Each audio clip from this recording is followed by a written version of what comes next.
This is the limitless Keith Lee. This is Brody King. This is Angel Garza. Will Ospreay. Hornswoggle. Pentagon Junior. The Mexican Rey Fenix. King Ricochet. Concrete Rose, Sunny Kiss. And I'm here to ask you to stop what you're doing, take just one moment, and bask in the glory of the Busted Wide Open. Busted Wide Open. Busted Wide Open. Busted Wide Open. Busted Wide Open. Boston Wide Open. Busted Wide Open. Thank you.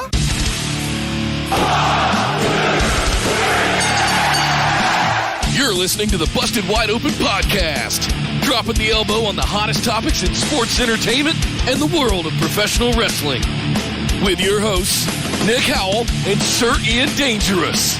Coming to you from the Orbital Jigsaw Network Arena in sunny Southern California.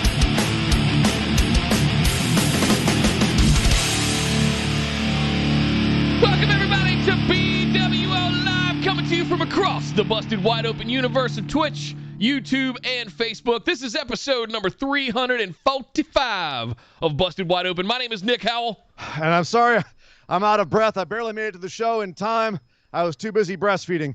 My name is Sir Ian Davis, and yes, welcome to the show. We are here to talk about Monday Night Raw, the fallout from Money in the Bank episode that went off last night. And oh my God, Nick, it was the highest of highs and the lowest of lows. What an emotional roller coaster that show was. And I don't think it even intended to be. No. Holy crap. Plus, Nick, speaking of emotional roller coasters, what an insane Slammiversary we had over at Impact Wrestling. We have to discuss that. My God. Oh, that's become, because of the regularity with which WWE releases people, Slammiversary has now become like the place to find out who Impact has signed now.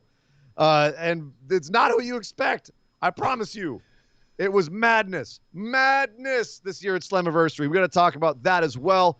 So much to discuss, Nick. The Twitter world is abuzz with all the things, and soon we will be too. But first, we got to do a little lip-smacking business, and then we can get on with the show.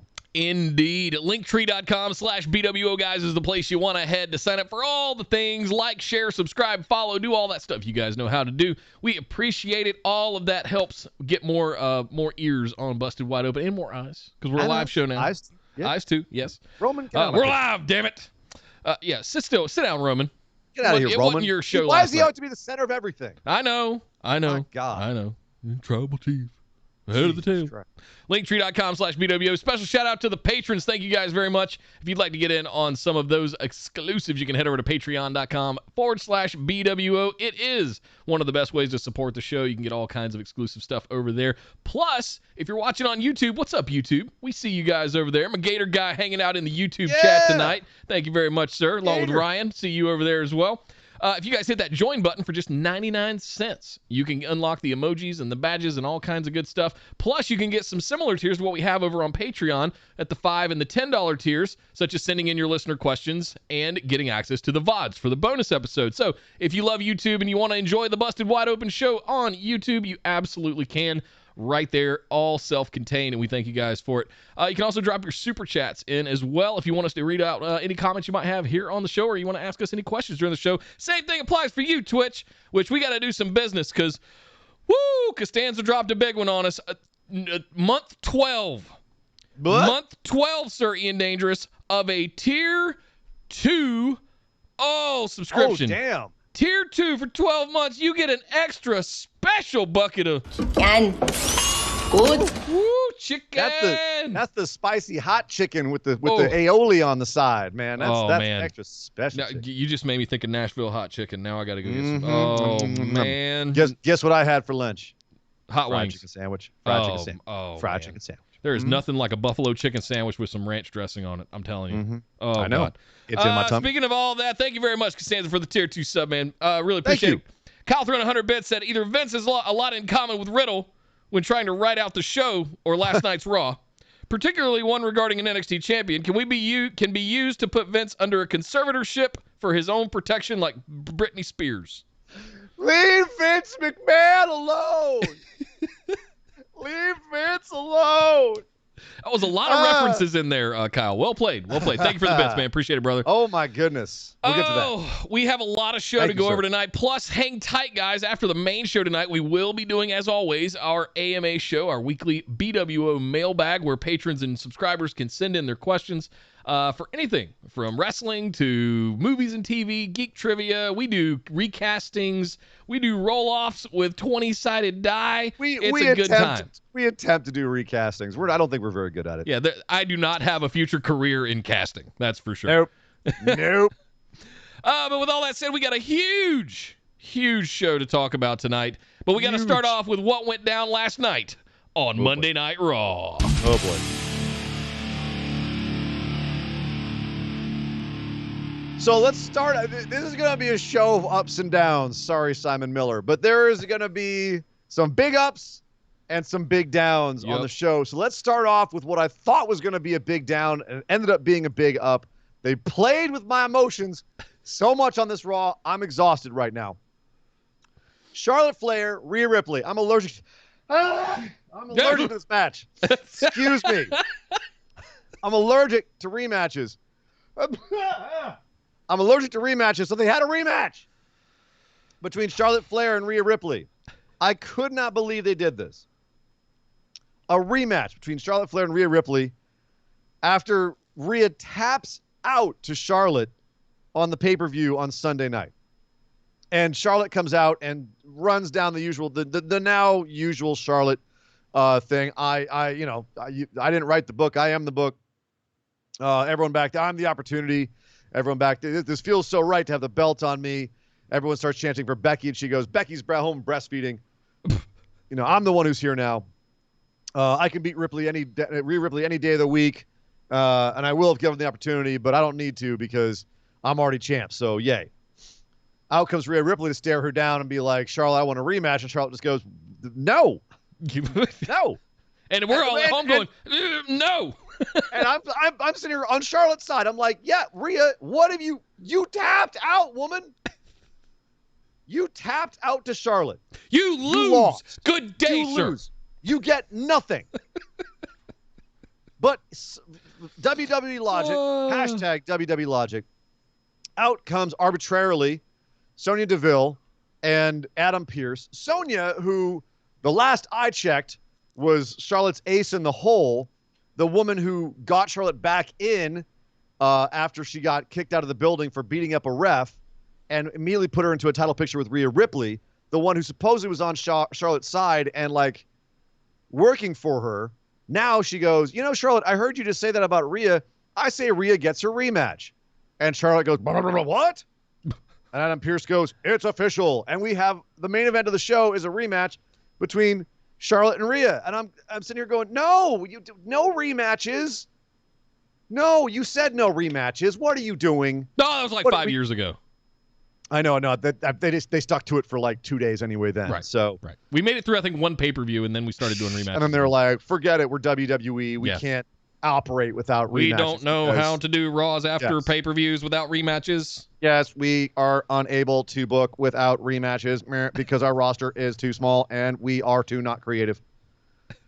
Rematch, Rhea Ripley, Charlotte Flair. Eyes roll in the back of my head. The match starts. It's what you'd expect. Rhea's has a bum knee because of the match on Sunday when Charlotte put her leg between the stairs and smashed it. And then at the end of the earlier segment when Charlotte brilliantly, by the way, kicked her shoe in Rhea's face. That was a full-on stiletto heel.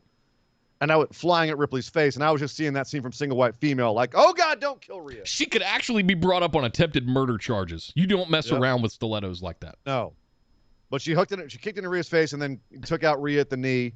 So Rhea already had a bum knee from earlier in the night and from Sunday. And so, of course, it was only a matter of time before that came into accountants. And sure enough, halfway through the match, Charlotte chop blocks her outside the ring. Oh, Rhea's leg is messed up. Okay. And then at the end of the match, Rhea fights back, gets her in a figure eight, and then Charlotte decides she's had enough. So she grabs her title belt and starts to leave. Okay, yawn, WWE 101. Rhea runs up outside and just runs right into Charlotte, hitting her in the face with the title belt. Oh, and that's a DQ, apparently. Well, that's a DQ. Yeah. apparently ring steps are not, but the cover to the desk and title belts, those are DQs. We're now being shown by WWE what's a DQ and what's not. So that's a DQ, but Rhea's not having it. She pops back up a few seconds later and takes Charlotte in the ring and beats the crap out of her. And in the middle of her beating the crap out of Charlotte, because they were running out of time and didn't want an overrun because USA hates that crap, Nikki Ash's music hits. And out comes Miss Money in the Bank, not 24 hours after winning said briefcase. And Nikki comes out. The crowd goes nuts. Rhea kind of sees her whipping by her and just kind of goes, have fun. And Nikki jumps in the ring, cashes in the briefcase, jumps up on the turnbuckle, crossbody Charlotte. 1, 2, 3. Nikki, almost a superhero cross, is your new Raw Women's Champion. The crowd goes nuts for about 30 seconds. We got to get the hell out of here. She's in the crowd. Everyone's freaking out. I'm freaking out. Holy crap. That just happened. Yeah. A lot to unpack here, Nick. Okay. I would start with... I'm going to start with Charlotte and Rhea. We'll get me too. Yep. I didn't mind the match.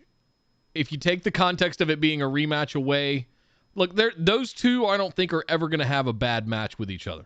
Agreed. And that's fine. It was a well-worked match. I didn't understand the purpose of it until it happened. And then in hindsight, I can now go, aha, they did the right thing by having the match that they had. Fine. Rhea did not lose again. She was protected this time. But the question I had to ask you about this is, do we now, because we criticized Rhea losing to Charlotte on Sunday. Mm-hmm. We said it was the wrong call. We said it didn't really make sense. We said you're going to have to rebuild Ripley now. Does it make sense now that they didn't want to have Nikki cash in on Rhea? They wanted to protect Rhea from that and only have her lose to someone like Charlotte, which is like losing to Brock Lesnar. It doesn't hurt you that much. Yeah. It's right? a fair thought, yeah. But they wanted to put it on Charlotte because Charlotte, of the 5 women's Money in the Bank match recipients, of the 5 of them, 3 have been cashing on Charlotte and 1 was given away. What does that tell you? And yeah. with Charlotte 2 times, she won the title and immediately was cashed in on. She had a under 5-minute reign as champion. And this time it was 24 hours as champion. Yeah. So that's was that to get her? I have this weird theory. Call it Nick Booking if you guys want, whatever. I think Charlotte is going to be the one that breaks the 16 title record. Absolutely. Not John Cena. Not who. I mean, honestly, though, when you think about it, how appropriate is that? It's a made-up number anyway. True. Right? It's all arbitrary. It's all, meta storyline. Sure. Why not? Why not have her? So this is another tick of the ticker of getting Charlotte a title reign. Fine. What's she at now? 15? No. She's at 11. 11. Okay. 11. If you don't count the NXT Championship, which we'll talk about later on in the show, about how much WWE values that particular piece of metal and leather. Oh, but they'll count it when it fits their narrative. Meh. Very rarely does it fit their narrative. Very rarely. Marshall gifted a tier 1 sub to CJinx879. CJinx, welcome to the channel. Enjoy your new sub. Thank you very much, Marshall, for the gifted sub. CJinx, make sure you say thanks to Marshall there. Yeah, thank you. Thank you very much. Costanza threw in 100 bits with something I'll read out later when we talk about it. Cal threw in 100 bits, said, I'll give them credit in one regard. This was long-term storytelling with Nikki winning the title in the aftermath of Rhea and Charlotte killing her, given how she was inserted in this feud.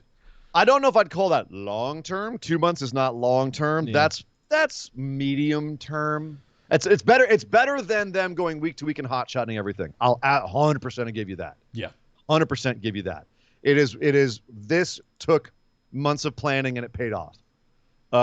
This ain't no 3-year storyline, but it's still, they did tell a nice story, a really nice story with Nikki here. Oh, okay. With Nikki. A nice mini arc. You guys know how I feel about this. I mean, I've been very vocal about this. I've said putting it on Rhea, hindsight 2020, putting it on Rhea at Mania was a mistake.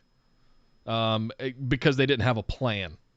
and they didn't know what to do to build her as a star. So But what about when I now? said last night was or Sunday night was this was a get back to kind of reset things, it makes much more sense now.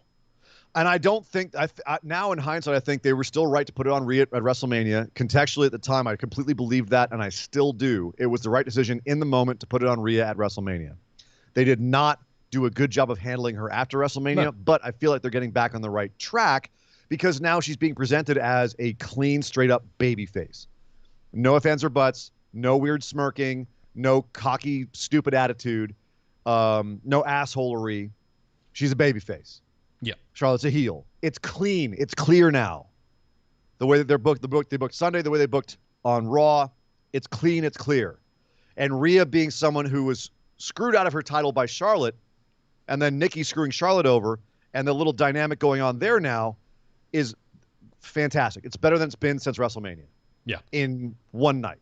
Yep. So very happy with that and how they handled that. Also, like you said, super happy Nikki got it. I know not everyone's on board with the superhero gimmick. Give it time. Go research how that superhero gimmick came about, the fact that she actually pushed for it. And as a result, they're giving her this big push because of her belief in it and the way that she so passionately promos about what she wants it to mean to people out there. She's got me on board. And it's a goofy-ass WWE gimmick. But damn it, Dusty Rhodes wore polka dots. And he got that over. Yeah. So, you know what? I'm all in. Let's go, Nikki Ash. Let's go. Let's go. I believe in superheroes, or almost. Does it play into the gimmick that she's almost a superhero? Wouldn't winning Money in the Bank and cashing in successfully make her a superhero instead of almost one? I think it's just another way of wording that she's not literally a superhero. But Ricochet she's is metaphorically. No, just because you have a kapwing sound doesn't make you a Spider-Man. Okay. I don't know. All right. So the Hurricane is literally a superhero, just to be clear. Fine. Literally. But that was not all the excitement on Raw. Oh, no. We opened up the show with John Cena. Brapadu! The crowd goes wild. They don't know what to do. He points it out. He's sitting there going, you guys don't know whether to go welcome back. Let's go Cena. Cena sucks. It's chaos, and I love it. It's so nice to be back with y'all. However, I came back for you, but I also came back for Roman Reigns, who, according to John Cena, is a naughty shush boo-boo word. Strangely enough, there was 2 utterances of the word shit on this show. Neither got censored, but John Cena calling Roman Reigns an asshole and then like hard looking into the camera, that got censored on my feed. All right. Go figure. So he's back to face off John Cena, or Roman Reigns. He's going to get Roman Reigns. Hi, Raw. Nice to see you guys. I'm just here for a second, and then I'm just going to go over SmackDown and never see you guys again. Yeah, so I'm the hype man. Welcome back. Yeah, First Raw with back. fans. I'm going to come out as John Cena. You guys are going to go nuts. We're ready to go. Good hype man. Yep. That's a damn good hype man. The man is a good hype man. Got me hyped.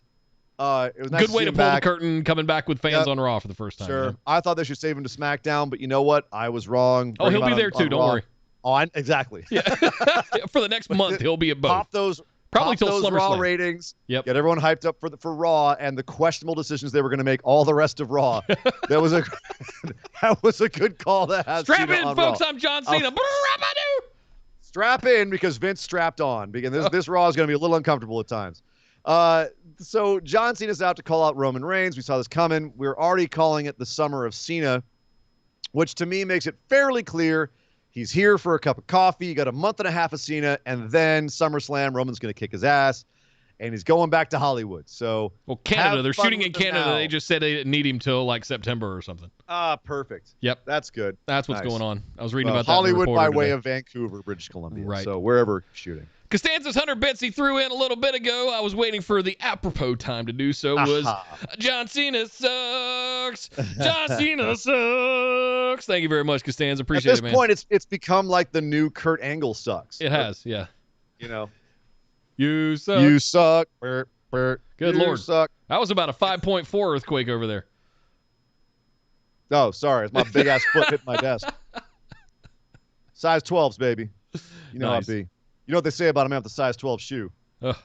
Big feet. Yeah, he's got big feet. Yeah.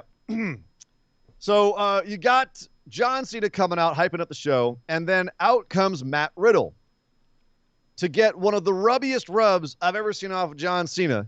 He just gets in the ring, and John Cena just goes, "Oh, I get it now, bro." And Matt Riddle goes, "Bro." And John Cena goes, "Bro." And they have a whole conversation and just saying bro for about 3 minutes. And then Cena just goes, "Okay, cool, I'm out." And Matt Riddle stays in the ring and goes, "That was awesome. It was John Cena." And then we have a match. Riddle and Viking Raiders versus Omos, AJ, and John Morrison. Is it weird that I understood everything they said? I speak bro. I believe that you do. I actually completely believe that. Yeah. Cute, weird, but also a fat, stinky rub from John Cena onto Matt Riddle. Yep. If that wasn't, to me, my interpretation, and correct me if I'm wrong, but my interpretation of that is in the back, they feel like Matt Riddle is going to be able to connect to the audience the way that John Cena does. Or that he is, it wasn't a passing of the torch moment, but it was definitely a full-on, like, let me get some of this shine on you, kid. It absolutely felt like you can make the audience happy and hyped up. And I don't 100% think he's wrong about that. That dude's selling merch. He's got one of the best gimmicks in WWE right now. Yep. Fantastic. He's killing the game. And we questioned it. We were like, is this going to work on the main roster? Is this going to... I mean, it's working like gangbusters. Vince gets Children's programming that WWE main roster prides itself on being is that you're going to bring a stoner gimmick up? All right. But they're doing very like out of the box stoner jokes while still making Riddle. First of all, Vince has given him softballs and Riddle's taken over the fence. Yeah. So Vince is loving the fact that every time Riddle's asked to do something, he's absolutely killing it. You're having a lot of guys in the back. Not Brock Lesnar, obviously, but a lot of other guys in the back who are really loving Matt Riddle right now. And he's getting a lot of love from other kind of more veterans in the back, including Randy Orton. That's a good point to bring up, Kyle. Thank you. I want to call that out. His lawsuit was dropped. The charges were dropped by the person filing suit against him. Literally was going to be the end of my sentence here. Was going to be Matt Riddle's he's doing good right now. No matter what you think of the guy as a human being, from the company standpoint, from the audience perspective, Riddle's killing it right now. And then we have this match, and he was killing it in the match too. He was the guy who was getting beat up for most of the match. He was doing a lot of selling out there. Yep. Because the audience was invested in him at this point, so you have him sell. I guess that's WWE logic. But ultimately, this match came down to Riddle actually grabbing one of Miz's dripsticks and spraying Omos in the back. Omos apparently does not like getting wet. He's like a gigantic cat. And if you get him wet, he just like attacks you. So Riddle runs and gives the dripstick back to Miz while Omos is still kind of selling. He's like, I can't believe I just got wet. Did someone just get me wet? I believe I have been dampified. Someone's gonna die. Yes. And he turns around just as Riddle dives out of the way, and Miz is sitting there holding the dripstick going, "It wasn't me! It wasn't me!" So Omos starts stalking him down. First, you get Morrison trying to stop Omos. Omos tosses him back in the ring to get pinned. AJ Styles get in the way. He gets tossed. The whole thing falls apart. The Viking Raiders put down Morrison. 1, 2, 3. They're the winners. Confusion on the outside.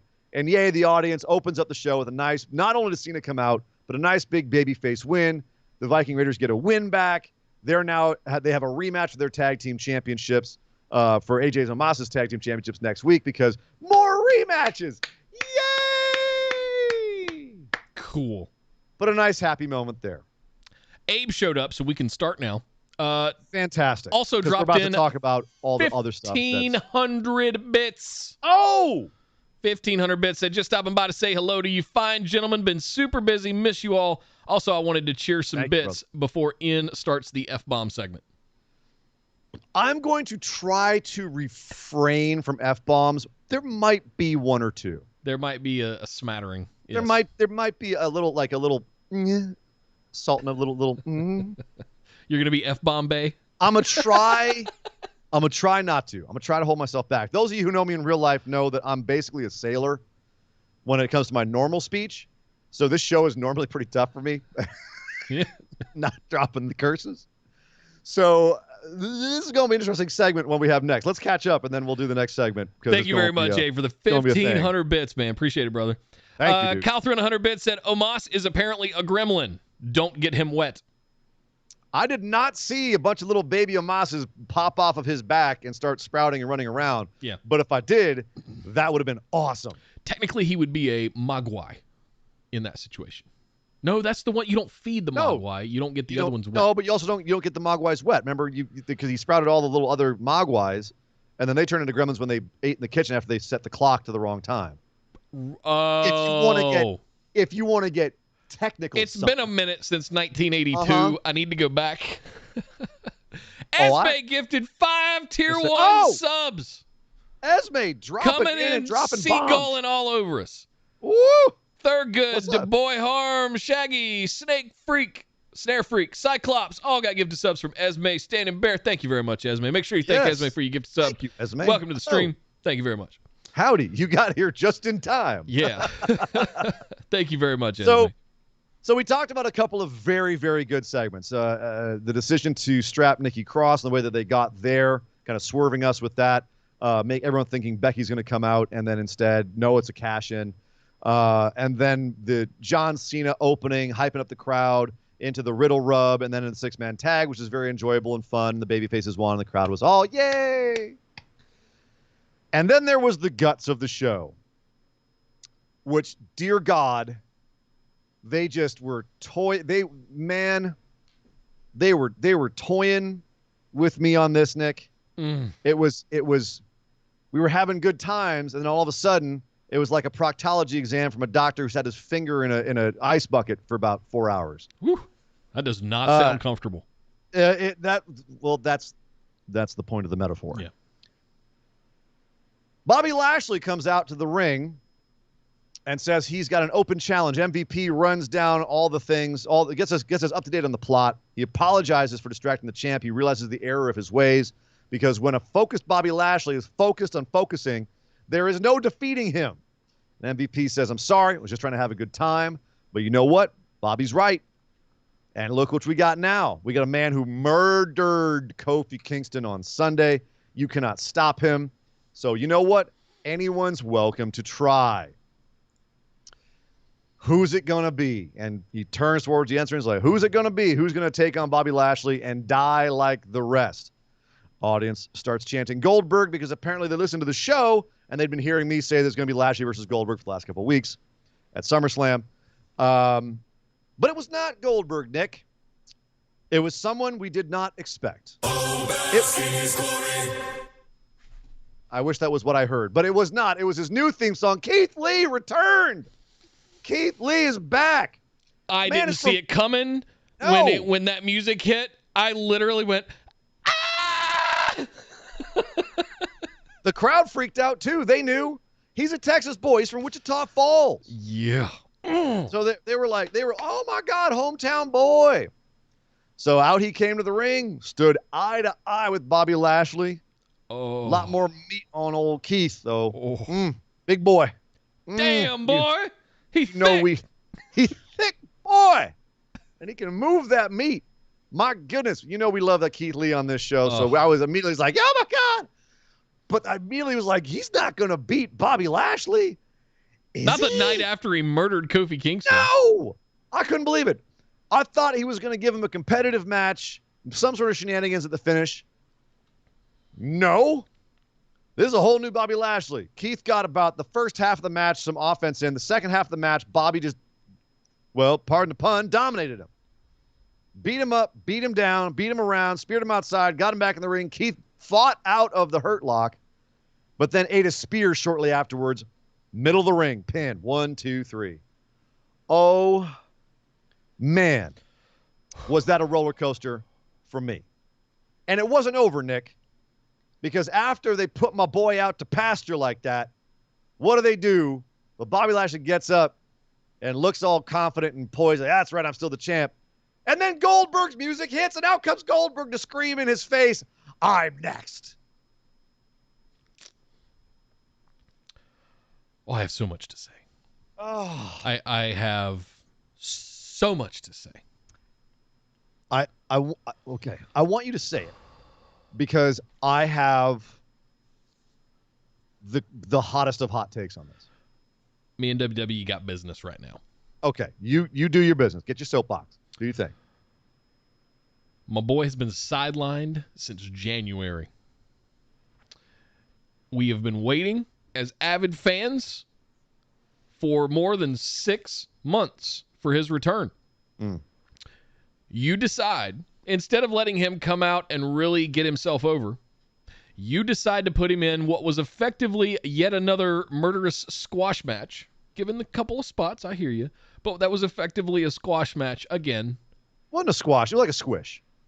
Okay, swish. That was a returning Keith Lee, goddammit. That was one of your most agile big men in the entire company, especially now that you've gotten rid of Braun. And you're going to do this, and then you're not even going to give him like any kind of proper strong in defeat kind of spot. You're just going to chump him out of the ring so that Goldberg can come to the ring? Yeah. I'm done. You know what? I'm done. You know what? You know what? What? It was the right call. We got a long show. Be careful. I don't like it. In fact, I hate it. I'm pissed. Yep. But you know what? Did you hear the pop for Goldberg? Yeah, of course. I hate to admit this, but Goldberg Lashley is a way bigger main event for SummerSlam than Keith Lee and Lashley. It won't be the main event. It'll be one of the main events. It won't be the main event because Cena Roman's the main event. It'll be the co-main event though. But here's the thing. You didn't have to have Keith Lee go out like this, but they needed to have they wanted someone else to basically make Bobby Lashley look even stronger, and Keith didn't have any other dance partners on his card right now. And I think the mentality is he lost to Bobby Lashley, who's unstoppable right now. You can go have some matches over the next few weeks, build him back up. He'll be upper mid-card, maybe get into the U.S. title feud after Damian Priest and Sheamus are done, something like that. You got time with Keith Lee. He's still got the pop. The energy's there. He's returning. People are still excited. This did not kill him dead. It did not kill him dead. That's for another part of the show. We're saving that for another part of the show. Keith Lee ain't dead.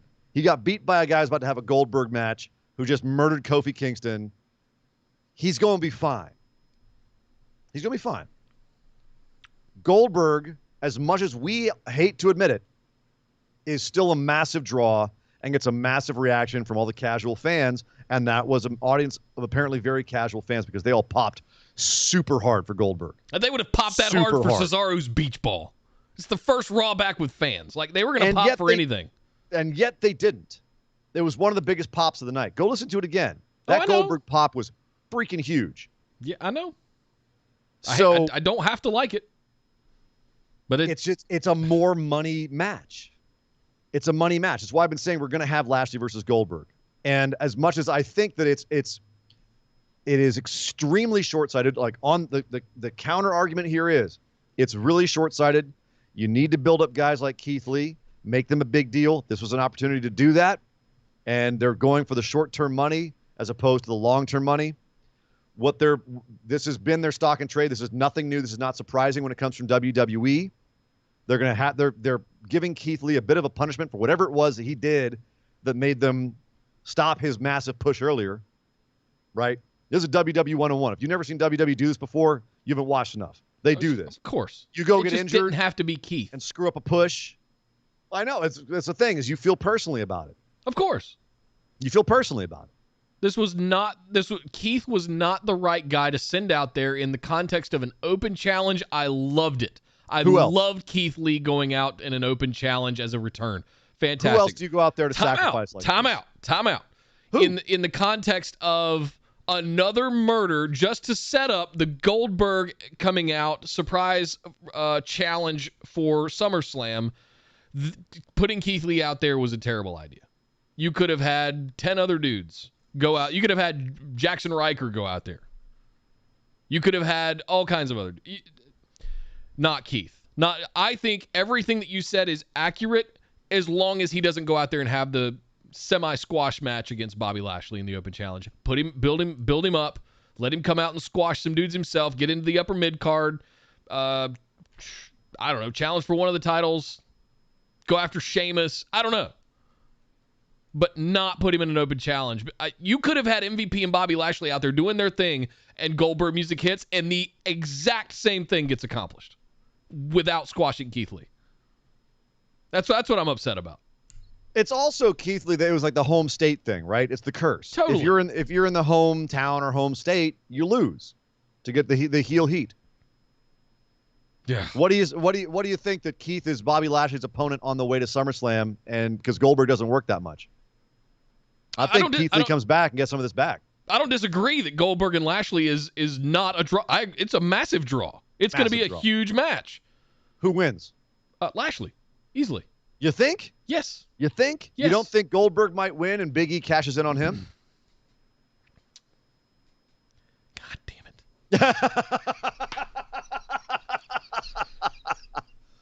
We got a hype train going on right now. You guys are almost done with level 2 already. Let me read some of these out so we can get this hype train going.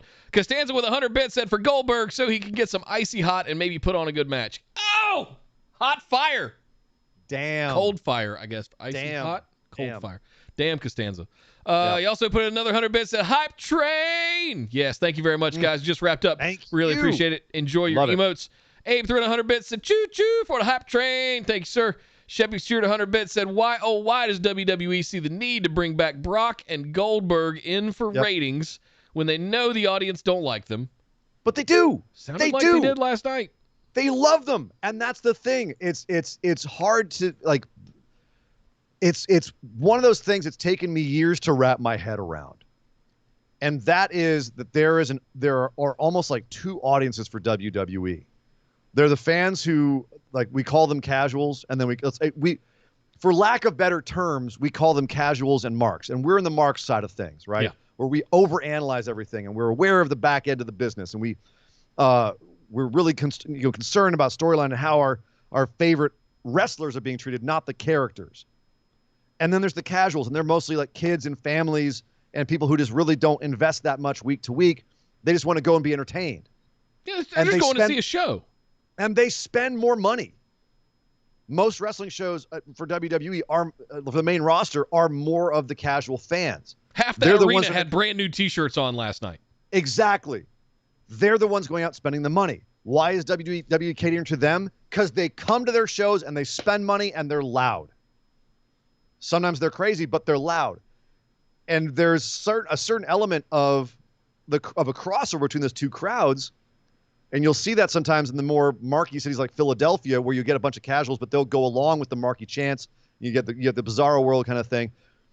But there's definitely a thing where a lot of us will be sitting here on our show, Going in Raw, Cultaholic, What Culture, all the other nice little shows, nice podcasts, nice shows where we're sitting here going like, why are they bringing back Goldberg? I'm so sick of Goldberg. I'm sick of him holding this role in WWE. I'm sick of them not taking new stars and elevating them in positions where they have the chance to make Keith Lee a big deal by having him be a guy who can step to Lashley and then giving us a big event at SummerSlam. It's frustrating to me. But you know what? My opinion doesn't matter to WWE. And that's the thing that I have to wrap my head around. Money matters. The merch stand and the concession draw matters. Money matters. And $150 tickets matter. Right. And we're not having conversations with those people that are sitting there going like, I'm so excited to see Goldberg. Yay! I'm not going to lie. His entrance is one of my favorites. I love that shit. I probably would have marked out in the audience. You probably would have marked out if Keith Lee hadn't just been beaten. Right. If I saw Keith Lee get chumped in an open challenge with the WWE champion, I probably would have gone and gotten another drink. Right. And I would have completely missed Goldberg. So we got that out of the way. Well, hang on. A couple more real quick. Okay. Costanza throwing 100 bits said, you job out Lee for arthritic Goldberg. Yep. That's an interesting Bigger draw. Yep. Bigger draw. And Kyle throwing 100 bits to close us out here said, well, about Braun, Nick. Braun has new merch on WWE's website. If you are looking for something positive, one I heard says the monster returns. Oh, that's not positive for Nick. No. Not anymore. Not anymore. You stay away, mister. Yeah.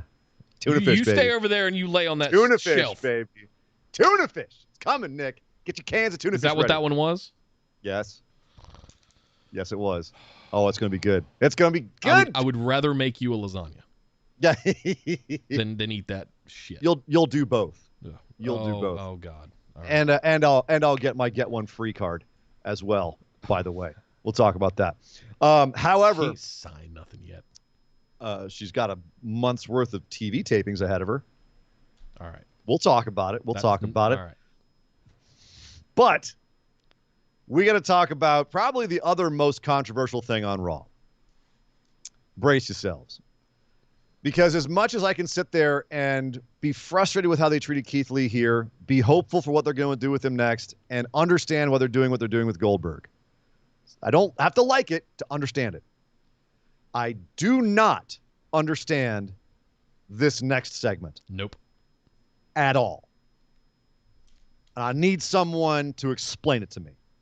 And none of y'all can, because there's only a handful of people in this world that can truly explain to me what the actual hell was going on with this. We had the debut on Raw of the NXT champion, undefeated since he debuted a year and a half ago, February 2020, undefeated in NXT, comes out, very minimal production on his entrance, nothing like the spectacular spectacle that we have in NXT. No Scarlet, no smoke, no flashing lights, just a spotlight and the big screen behind him saying Karrion Kross. And he walks to the ring, mouthing his own lyrics to his song, gets in the ring, does kind of like a half-hearted finish to what is normally, beats his chest, that kind of thing, roars at the crowd. Wearing the NXT belt, I might add, and that's important.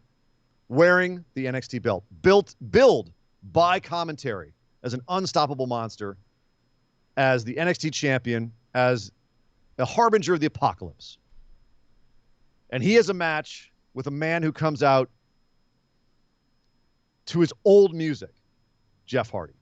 No More Words starts playing. No more words, dude. And you could see Karrion Kross mark out about it a little bit. Even he got a big old smile on his face. It was beautiful. Yeah. Jeff Hardy comes out to his old music, which bangs, comes out to the ring. And Nick, at this point, you had to be thinking what I was thinking. Oh, totally. Oh, damn. He going to squash Jeff Hardy. Feed Jeff Hardy to this murdering son of a bitch. I love it. Yes, Brilliant. Let's what go. A great idea. Way to get this guy over for the main roster. Way to make NXT look like a big deal. Jeff Hardy hasn't been doing anything. He's been jobbing out to Veer and everyone else on main event. I ain't going to hurt him any. The audience still loves him. He's fine. He can take this one for Karrion Kross. It'll be a great way to introduce Karrion Kross to the main roster. All the major fans that we were just talking about that don't know him are going to see him and be like, ooh, man, he's scary. He's mean. I don't like him, but I'm scared of him. And then I'll be goddamn, but Jeff Hardy rolls him up, puts his feet on the ropes, and gets 1, 2, 3 on him. 1 minute and 40 seconds into this match. 1 minute and 40 seconds. He rolls up the undefeated Karrion Kross, cheats. Jeff Hardy, good guy, cheats, puts his feet high up on the middle rope. 1, 2, 3, beats Karrion Kross for the first time in WWE. NXT champion in the middle of the ring. A man who massacred Finn Balor twice, Tommaso Ciampa, Keith Lee,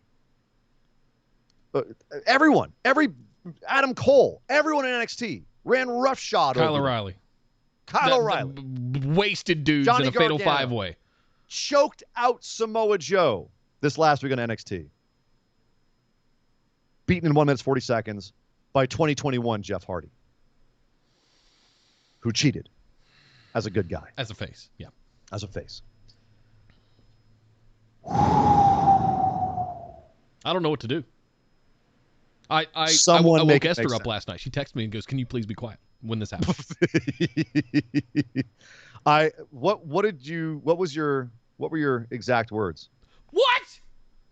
Yeah. Was my, that was my At the and risk then, of pissing then off all my the Nick neighbors. booking started going crazy. Like, what are they doing? Are they trying to tell us something that is Karrion Kross going to go on this murderous spree now? Is he going to come back and he's going to empty the roster and leave corpses in his trail? Like, okay, maybe we can do that. That's what my head started doing. Was Gets like, interviewed after. Yeah. To your point. Gets interviewed after the match. Karrion Kross, what do you think about his surprise losing to Jeff Hardy? He goes, Jeff just made the biggest mistake of his life. He's going to learn that one day he's going to fall and pray. Ooh. Ooh. Big words from a guy who just got beaten by a cruiserweight in 1 minute 40 seconds. The stupid face paint. the Mystique, dead. Yeah. Karrion Kross, main roster, dead on arrival. That's Vince going dead on arrival. NXT. Was that what it? So this is the thing. This is everyone. I'm gonna build this dude the way I want to build him. That's what ultimately, after all of the hysteria subsided 90 seconds later in my head, that was my thought. This has to be Vince just going, I'm gonna do with this guy what I want to do. He's big leaguing Triple H. He's literally unzipping for weeks in a row now, whipping it out and just slapping Triple H on each cheek. With it. Just psh, psh. Don't get too big for your britches, boy. Know your place, boy. Know your place. NXT means nothing to me. Nothing. And this is one of those cases where I sit there and I can't help but go, you're a $1 billion. How the fuck are you a $1 billion company? You fucking moron. This is how you have a division that could make you so much money if you acknowledged it and legitimized it and you wiped your ass with it in the middle of your major program on Raw that 2 million people are watching. This show just lost to AEW because of this kind of mentality. They couldn't beat AEW in the ratings. And maybe this is punishing them, but if so, then that's also counterproductive. It's the dumbest thing. You just completely delegitimized an undefeated monster champion of your third brand that should be something that's making you money, and you're actively trying to stop making yourself money? Yeah. You idiot. What are you doing? Someone explain it to me. Someone backstage go, well, this is the logic behind why we did that. Because I can't think of anything. Why they would, I don't even care about if it's Karrion Kross. People are talking about, well, you didn't like this about Karrion Kross. I don't care if it's Bubba Gump Shrimp. I don't care if it's Haystacks Calhoun. If he's a major monster, undefeated champion of X company, and he comes into Y company and gets chumped out like this, you've delegitimized X company, and especially wearing their belt, you've delegitimized X company. And if Y company owns X company, why would they do that? At least they had Shayna Baszler drop the title first before she spent 6 months getting chumped. Yeah, welcome to main roster, Karrion Kross. Over there you see Shayna Baszler. That's your future, pal. Yep. Good luck. That's your future. Keith Lee, unstoppable Bobby monster, Lashley, borderline undefeated Shayna Baszler. Karrion Kross, that double champ you took that title from, look at him over there, jobbing out to Bobby Lashley so Lashley can go have a Goldberg program. Have fun on main roster, pal. So happy you came to WWE. Yay! That's right. Have fun at NXT, kids, because you ever go to main roster, this is what they think of NXT, your brand, your belt, everything about you. This is what they think. That's the message getting sent here. And I can't imagine anyone interpreting it otherwise. Apparently, Karrion Kross was in good spirits coming backstage, but of course he was. You're not going to come backstage going, I didn't like doing that. That wasn't very fun. You're doing this in front of your new boss. You're going to come back and be like, thank you, sir. May I have another spoonful of shit salad? That was a good, Vince. Did you like it? You like it, Vince? Yeah, it was good. Yeah? Yeah, cool. Sign the Same check, time please. next Monday? Yeah. I'll lube up All next time. Okay, Yeah. great. What the? Stick your fist all the way up my ass next week. This video's not getting monetized. Nope. Fuck it. Yep. Just whatever. And if you're watching this with your kids, I'm sorry. I'm sorry. Apologies. Don't watch it with your kids after shit like this happens. It's just I'm gonna lose my mind. It's so this is how I get. This is how I get when WWE You does just a did the lot Ross of dumb thing from shit. Friends. If you know, you know. I know. I was doing that before Ross. For what it's worth. Yeah. Okay. All right. Since I was a kid. WWE does a lot of dumb shit. Vince. If you get it, you get it, Vince. He's down with pop culture. He totally gets it. Oh, right. He doesn't even watch his own show. You think he's watching at home? You can tell. It's what he does. He sits at home, eating a bucket of fried chicken and watching Friends reruns on HBO Max. Finally. Yeah, right? Finally, a Saturday off. I'm going to sit down and watch some. Haven't watched Rachel in a while. God forbid you watch your own NXT TV show that you pay millions and millions of dollars to produce live. I wonder if we can get that Lisa Kudrow on SmackDown. God. So, WWE does a lot of dumb shit. And usually I let it wash over me. Like, it's Bobby Lashley, Goldberg, Keith Lee. I was like, okay, don't like it, but I get it. Yep. But then they do shit like this where they actively take a shotgun to their foot. Yeah. And I go, what are you doing? It's stupid for storyline reasons. It's stupid for business reasons. It's stupid for character reasons. It's stupid for audience reasons. No one, like, people enjoyed the fact that Jeff Hardy won. Yay, I guess. The Jeff Hardy fans were like, ha ha ha. People who hate Karrion Kross were online going, ha ha ha, F you, stupid Karrion Kross. Which is the most I can see that tweet. thing ever. That's why I'm laughing so hard. I literally saw that tweet where they're like, oh, stupid Karrion Kross.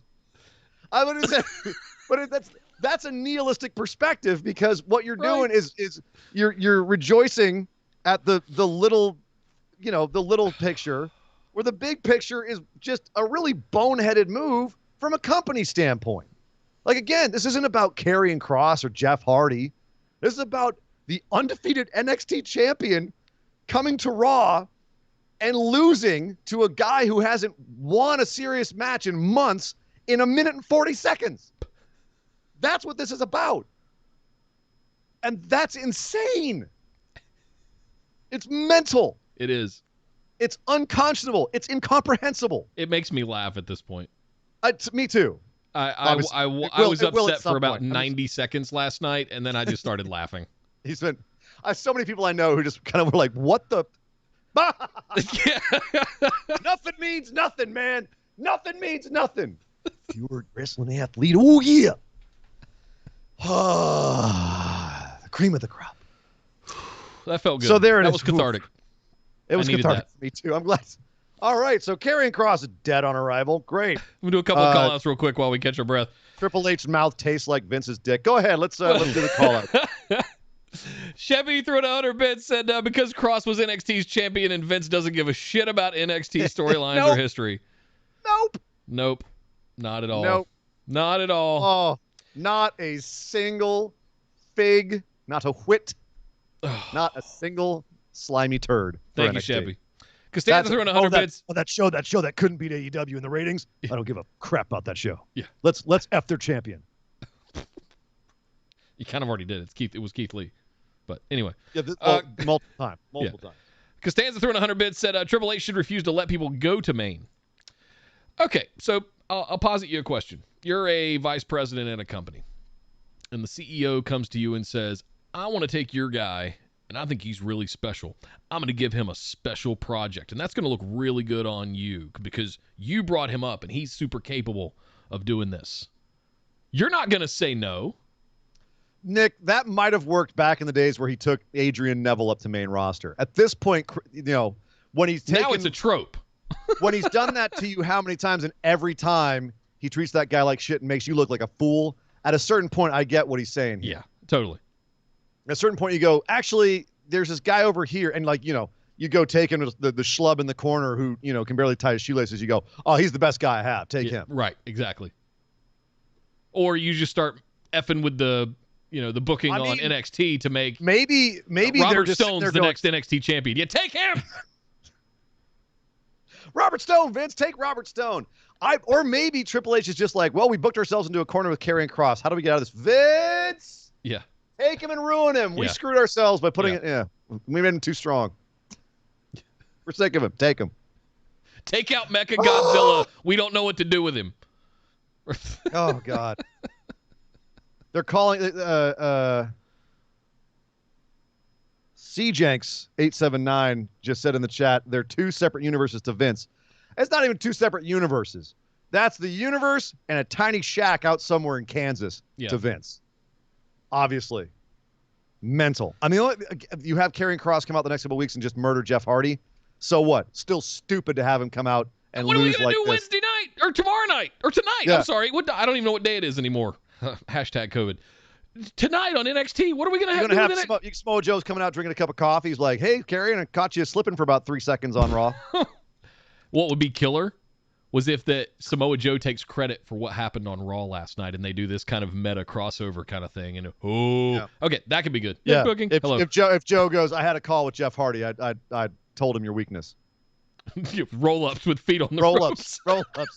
Main roster, man. You don't know how those roll-ups be on main roster, Karrion. You thought you knew roll-ups before. Main roster, dude, roll-ups are a whole nother game. All he did was powerbomb him off the top rope. He snuck under his crotch and powerbombed him. And then rolled him up and put the feet on the ropes. We have seen Karrion Kross go to war with 4 other dudes 3 weeks ago. Not on main roster. You have it. Doesn't matter.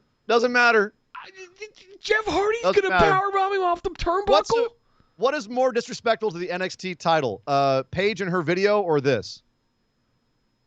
This! I'm sad I had to think about that for a second, but I wanted to make this easily. At least her shit was hacked. She didn't do it willingly and intentionally. Fair enough. Vince did this in front of the whole world. Yeah, he just whipped it out and went, here it is, folks, enjoy. Oh, God. God damn. Get a new title. Do it like you did before. Make a new title. This one's dead. This one's dead. Oh, God. Okay. Well, Nick, let's move on to Shayna Baszler. Oh, God damn it. Yeah, right. One more call real quick. Chevy snuck in 100 bits. So when Triple H gets the call for Vince to send some people up, Trips has to be shaking his head going, I am so sorry. That's true. He's probably got to have that. It's going to work out really good when you get up there. Yeah, just be patient with Vince. Just to take it easy with Vince. No wonder Johnny Gargano and Adam Cole recently both said, we love NXT. We never want to leave. Yeah, and Ciampa. All of them are on record. We're never leaving. Yeah, no. What is Candice LeRae's going to do on the main roster? My neck. I can't go up there. Right. You let Ciampa stay. Don't send me up to the big place. Don't send me to the main roster, Uncle Trips. I'll be good, I promise. Don't hurt me, Daddy. Oh, God. All right. Okay. We're caught up. We're caught up, and I think the moment is past. We need to move on. My God. That I'm sweating harder than Goldberg walking 50 feet. All right. So a few more things on Raw here. Oh, boy, the hits keep coming. Shayna Baszler and Nia Jax have another match against the tag team champions. Nia Jax, some wonderful natural hair. I like that. Get a nice little cut going on there. Looked lovely. Natty and Tamina. We're Natty and Tamina. Shayna Baszler was doing the classic Shayna Baszler, getting distracted by Reggie again and kicked in the face and beaten by Tamina. It's become a thing. And finally, they had enough. Shayna apparently just can't walk away and can't kill Reggie. But Nia can. Headbutts Reggie to the floor. They're done with Reggie. And they leave. And hopefully this means the end of Shayna Baszler being the losingest person on Raw in 2021. Look it up. Actually, in WWE. No one has lost more matches than her. Good luck, Karrion Kross. No one. The last time we had a champion as dominant as Karrion Kross is right now, I'm trying to count Adam Cole.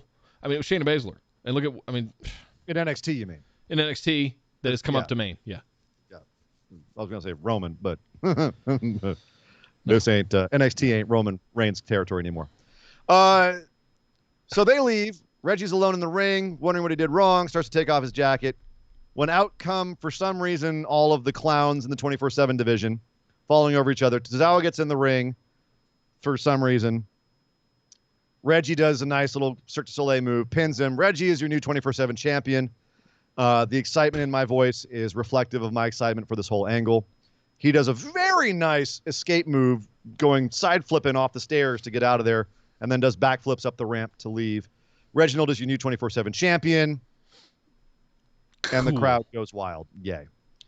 Cool. Maybe Shayna and Nia can actually win a match now, but I could care less. Yeah. Elias and Jackson Riker, speaking of caring less. Elias and Jackson Riker had a Symphony of Destruction match. Again. This time in front of a crowd. Another rematch, Nick. Hey. How many rematches have we had so far? Let's see. Well, it wasn't in front of a crowd, so it doesn't count as a rematch. Right. So let's count though. Let's see. We've got we have Charlotte and Rhea. There's one. We've got Lashley and Keith Lee. There's two. The 6-man tag was not a rematch. So that's good.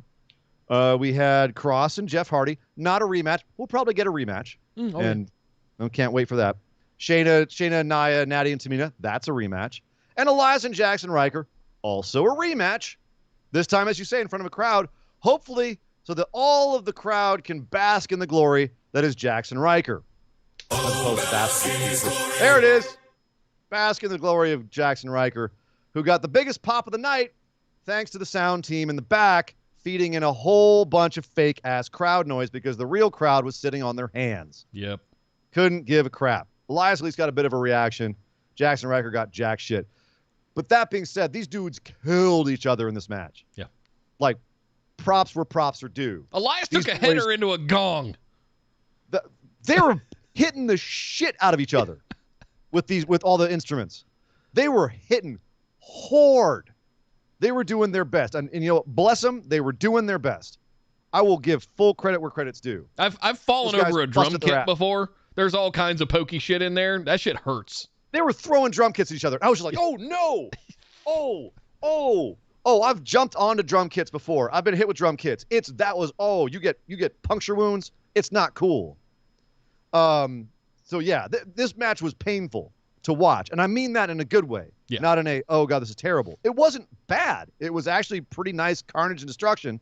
It's just all of our fears came true. Jackson Riker gets zero real reaction from the crowd. WWE has to fake it, which is just the saddest, most depressing thing when this billion-dollar company has to fake crowd noise from a crowd that has not been able to watch their product in a year and a half and is so happy to be there that they would cheer for a cardboard cutout. And yet you can't get a real reaction for Jackson Riker until he power bombs Elias off a top turnbuckle onto tables on the outside, which was a nasty, awesome spot. Yeah. They had to work to get this crowd to give a crap, and they still barely gave a crap. Yikes. I feel like they had been burned by the time we got here. I don't know. It's hard to tell with in-person audiences at what they're really going to mark out for, what they're going to enjoy. I'll grant them that. Obviously, the big returns and stuff like that, but I mean, you have someone like Cross debuting, and didn't get that big of a pop. He got a bigger pop than Riker, and this is Texas. It's not like true. This is like a more liberal city. If he comes to Los Angeles, Riker's going to get he's going to get a hell of a heel reaction. He comes to this town. But in Texas, maybe they had a chance. Nope. I mean, Mania next year, he could be main eventing. You never know. In L.A., right? SoFi Stadium? It's Dallas. It's Dallas this coming year. Oh, the following Dallas. year, 23. 23? Yeah. 23, is that when your prophecy comes true? Jackson Riker main events WrestleMania? Yeah. Calling it in L.A. versus The Rock? Mark the date, July 20th. Yes. Riker lives matter. Esme threw in 100 bits, said, it's hard watching Raw. Here's some bits for those hard times, Daddy. Thank you, Esme. Thank you. It helps a little. Thank you so much. Thank you. Every bit counts. Every bit helps. To pay my therapy bills. Right. Buy boxes of Kleenex. It wasn't over yet. Drew McIntyre came out to interrupt Jinder Mahal's recap of their entire feud. This was literally just Jinder Mahal going, and then I did this, and pointing to the monitor and showing what happened over the last 4 weeks of Raw. Literally. And then on the next Raw, I did this, and pointing to the monitor. And then after that, I did this. And he points to the monitor. While Veer and Shanky stand up. Shanky's arms are really disturbing. Once you realize that his arms, Veer is on the other side of Jinder Mahal. And Jinder and Veer are just a little bit of height difference. And Veer's hands when his hands are down by his thighs, are a little bit lower than Jinder's. Shanky, who is a good 6 inches taller than both those dudes, which is saying something because Jinder's not a small man. Shanky's arms are down at the levels of Veer's. His hands are as low as Veer's. That means his arms, that boy's got a wingspan. That is a wingspan. Jesus. Go look at it. But I don't want to. That creeps me out. That's like Slender Man shit. I don't want to do that. He's like the monkey creature from the Dark Souls 2 Wharf area. If you know, you know. But so anyway, they're on the ring recapping, and then the crowd finally gets excited for some reason. We don't know why. We think it's because Jinder's hyping them up, but no. It's because Drew McIntyre pops out of the crowd with the chair and proceeds to hit Mr. Long Arms himself 34 times. He first hits him 14 times and then stops and rips the chair apart in his bare hands, which was terrifying. And Jinder and Veer are just standing on the apron, or excuse me, the entrance ramp watching. The crowd starts chanting, hit him again, because they're bloodthirsty animals. And Drew McIntyre goes out of the ring, grabs another chair, gets back in, and hits the poor dude 19 more times. My God. Just wow. I haven't seen a beating like that since I got home from summer camp. Whoa. Locked myself in my room. If you know, you know. But this was absolute insanity. So bad of a beating that Mick Foley himself tweeted out, that kind of brutality is reserved for epic, I don't have the exact tweet in front of it, epic feuds, right? Like the culmination of really, really vicious feuds. It wasn't necessary here. No. Do you think it was excessive, Nick? 100%. And I don't know if they were trying to get over that the two have history. In a very weird way, I was like, is it possible we're turning Drew heel as part of this? No.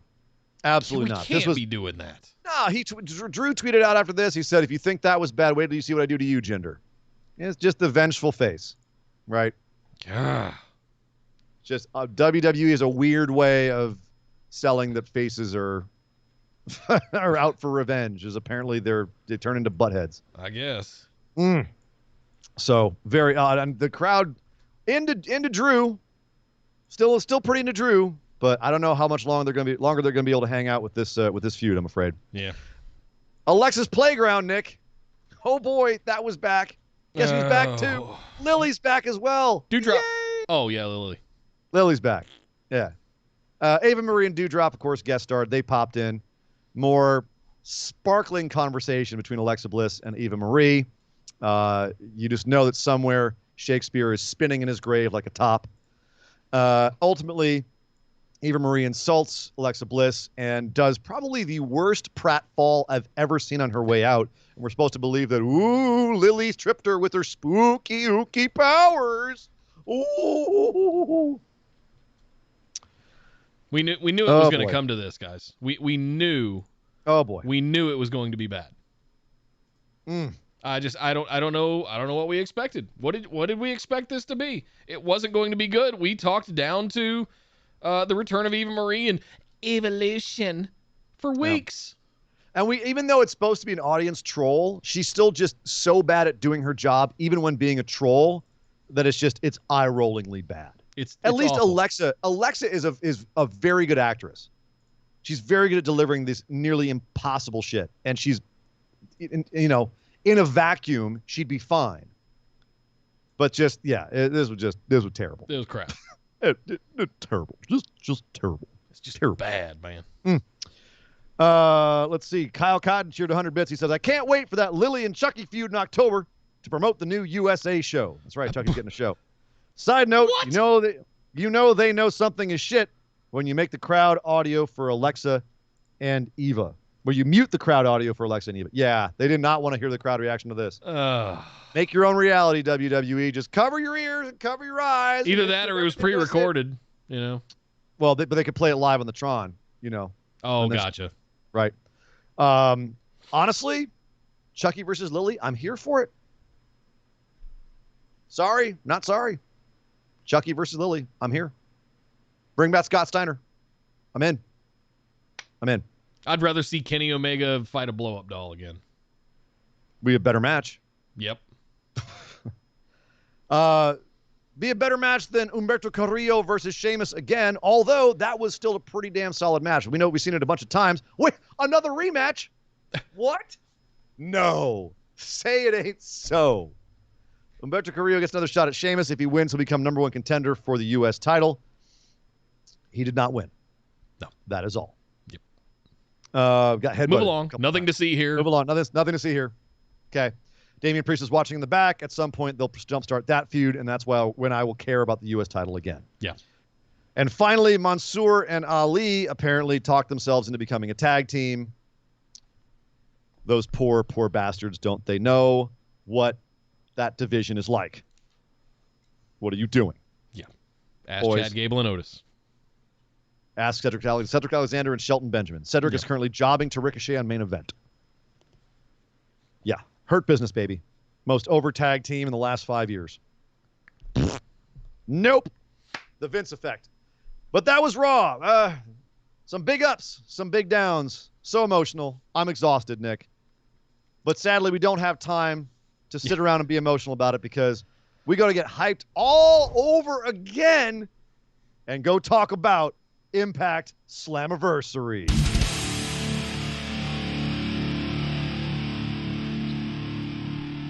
Oh, I know we got to go fast, so I kind of just want to hand you the reins here and just say, do your thing, do your magic, because I will go off on tangents upon tangents of what we've got to talk about here, and we're in a bit of a time crunch because we got to do the mailbag in about 20 minutes. So, right. What do we want to talk about from Slammiversary?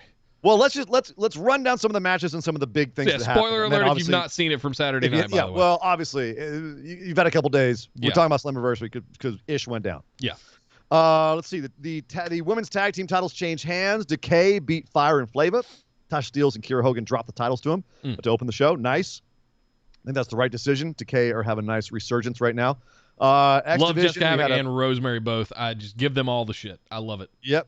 We had an Ultimate X match, which was awesome. Josh Alexander, however, did retain his championship as he should right now versus Chris Bey, Ace Austin, Trey Miguel, and Petey Williams. That match was awesome. I am privy to some information about one of the participants in that match, which is very exciting, Nick. And when you find out about it, you're going to shit bricks. And I cannot wait until you find out what it is. But I'm not going to tell you now. Someone in that match, some ish just happened, and it's going to be freaking awesome. Freaking awesome. And then we had our first major surprise of the night. We were supposed to have a three-way mixed gender tag match. Tennille Dashwood with Caleb with a K versus Brian Myers with Sam Beal and Matt Cardona, who did not have a partner. And if you can see where this is going, you can probably guess, yes, Chelsea Green did come out. The hot mess is back in Impact. Sans contract, though. Sans contract. Also sans contract in Ring of Honor, where she showed up about 2 weeks ago now. 2 weeks ago, yeah. Which for those of you who are patrons, who have listened to our bonus episodes, you know that there are currently a bunch of bets out there floating around that Nick and I did on our last bonus episode as to where some of these released superstars are going. And Chelsea Green was one of the ones that we had bets on. Nick, you said AEW. Yep. I said Impact. You did. However, one of the caveats we did say on that show, and I went back and listened, Nick, and the caveat was we said technically contract, but we also said because of the way things are working right now, it's where they go for more than just a cup of coffee. They have to have a major angle or feud. Okay. That's one of the things we agreed on. That's true. Now, will we consider her time in Impact to be more of a major feud? Because she did start stuff over in Ring of Honor as well. So now we're going to have to wait and see where does Chelsea Green actually land.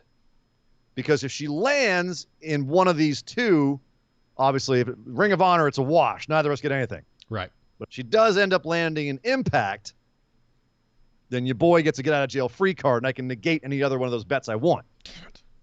But if she doesn't, if she's there for like a quick couple of feuds and then goes and signs with AEW, then Nick, you get to, I forget what I have to do for you, but it's something bad. It was allow me to take the Nia Shrine down. No, that's horrible. See, no, that can't happen. Yep. Join along. I will live stream me setting it on fire. You haven't even had the Nia Shrine on camera since you moved. It's been like hiding in the back there. You keep promising a little lower. Would you guys rather look at me or Nia Jax? Or both? Weigh in. Have Nia permanently looking over his shoulder like Cody's always looking over mine. Come on. I will do a special episode of BWO Live. We'll just do a 24-hour live stream of watching that thing burn as I pour gasoline on it. Well, she's got to go to AEW first, so we'll see. But right now, she is over there in Impact and winning matches. Matt Cardona and Chelsea Green did win this match, so they're off to the races, and we will see what comes next. Obviously, some stakes involved with Chelsea Green now in Impact. W. Morrissey and Eddie Edwards had a nice little match, very vicious. Morrissey wins this one, which he should. He's got to get that momentum going. But I have a feeling this feud will continue. It felt like an early match for these guys. I have a feeling things will escalate between the two of them. We also got announced that someone else from WWE will be heading to Impact. We need a video package for the Drama King. Rusev Day. Looks like he's heading over to Impact. That'll be good for him to end up there, so he doesn't have to sit online and talk about whiskey. Play Uno and stuff, yeah. Which really actually sounds like the life to me. Totally. I mean, there's nothing to complain about there. If you told me I could sit around and drink whiskey and scotch and bourbon all day and talk about it live on stream and people would give me money for it, yes, please. I have a buddy that has a very successful podcast called The Bourbon Pursuit, and he's been doing it for about 10 years now, and it's blown up on him. Like, it's almost to the point where he's going to have to quit his day job, which is very lucrative. He's a very successful tech engineer. But his dealings with, he's got an entire wall of, it looks like a bar of companies that have sent him stuff to talk about on his podcast. Boo-hoo. That sounds miserable. I know. That's a horrible life. It's also a horrible life for Madman Fulton and Shera, who were banned from the X Division match, but then they came down early to have a match. And Scott D'Amore did not like this, and so he put them into a surprise match no one knew about against Finn Juice. David Finlay and Juice Robinson are back. They make fairly quick work of Madman Fulton and Shera. Next up, we had Chris Saban beating Moose, which I was very surprised by. Same. That one shocked me. But Moose did look strong in this. It felt like an upset. It was a roll-up, very quick, sudden roll-up. So it felt like it definitely felt surprising. So I'm wondering if Moose is putting people over on the way out, because there has been rumors that WWE's been trying to make a play for him, or if there's something more to the story. Very curious about that. Yep. And then things start to get interesting. Violent by Design, which of course these days is Joe Doring and Rhino, Rich Swann and Willie Mack, Fallah Bahh, who didn't have a partner initially, and the Good Brothers, all in a tag match for the Impact World Tag Team Championships. Fallah Bahh comes out with a debuting No Way Jose, now just known as No Way, which just takes the fun out of the name. No way. Just omit the Jose part. Why would you do that? Why would you just call yourself NWJ or something like that? Or I don't know, come up with a new name gimmick thing. No Way Sammy J. I don't know anything that still has alliteration and rhythm to it, as opposed to No Way. But whatever. Hey, he's an Impact. Good for him. But he's not the champion. No. Nope. That would be the Good Brothers, who regain the tag team championships over in Impact. Once again, those boys are strapped. There's even more gold in the Elite, Nick. They got even it all. More. Once again, the titles came back around to the Good Bros. It was kind of a weird way of it happening, but fine. For cool. Storyline, I like it. I didn't like the way it went down in the match, but fine. Yeah, it was weird. It was weird how it went down the match. I don't know. It was fine, but I didn't like how it went. It got taken off of them and then kind of bounced around. Yeah. And then they got it back. It didn't seem to have any meaning. It does now. But it does now. It has meaning with it on them more so than it doesn't. And that's what I'm good. Let's do something with them, right? Well, and it means more for AEW when they're walking around with belts. Yeah. You know. Yeah. Hopefully more kicking open of the Forbidden Door, which happened in our Knockouts Championship match. Deonna Purrazzo had a mystery challenger. And that mystery challenger was a fantastically outfitted Thunder freaking Rosa. Oh my God, I'm marked out when she popped out. She looked fantastic, and I immediately was like, well, we're going to have a good match. And we did. And we did. Sadly, Thunder did not win. But that's okay. She shouldn't. I don't think she should have. No, she shouldn't have. She was there to put over Deonna and just have a good women's match. And she did. Awesome. Somebody else came from NWA with her, too.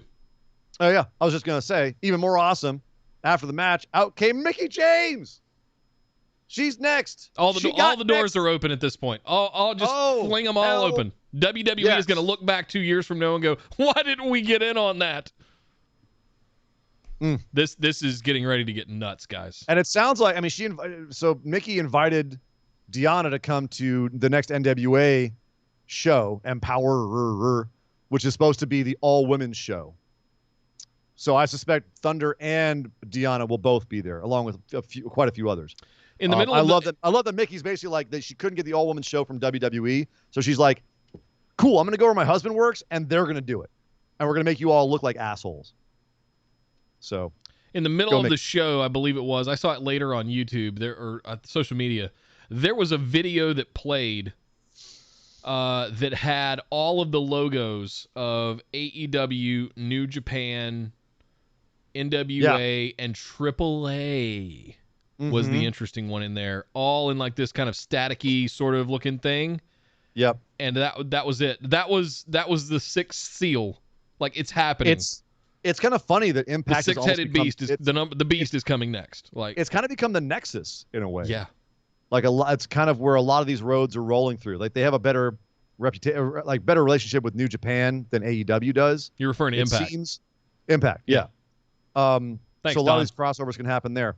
Which we should probably talk about the main event before we really discuss that anymore, because I wanted to say that as a teaser before we got there. Yeah. Well, let's talk about that main event.